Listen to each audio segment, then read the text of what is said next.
আঁধারে আলো ফোটানোর এই প্রত্যয় নিয়ে আনুষ্ঠানিকভাবে যাত্রা শুরু হলো বাংলা এডিশনের। এর মধ্য দিয়ে শুরু হলো সত্যের সন্ধানে পথ চলার সূচনা।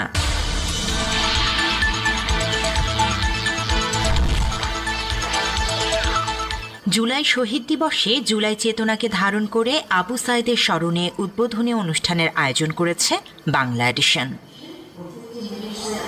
বুধবার রাজধানী ঢাকার লো মেরিডিয়ানে অনলাইন পোর্টাল এবং মাল্টিমিডিয়া গণমাধ্যম বাংলা এডিশনের এই উদ্বোধনী অনুষ্ঠান আয়োজন করা হয়। অনুষ্ঠানে ভার্চুয়ালি যোগ দেন বাংলা এডিশনের চেয়ারম্যান সাংবাদিক ইলিয়াস হোসাইন। বাংলা এডিশনের যারা স্টাফ আছেন তাদেরকে দেখছেন, এরকম এক ঝাঁক তরুণকে নিয়ে আমি স্বপ্ন দেখেছি। এই দেশের মানুষ যা দেখতে চায়, যেটা মানুষ শুনতে চায়, সেটা আমার এই প্রতিষ্ঠানের মাধ্যমে আমরা শোনাবো ইনশাল্লাহ। একই সাথে অনুষ্ঠানে অনলাইনে যুক্ত ছিলেন জনপ্রিয় সাংবাদিক ও লেখক পিনাকি ভট্টাচার্য। বাংলা এডিশনের সাফল্য কামনা করে বস্তুনিষ্ঠ সাংবাদিকতার গুরুত্ব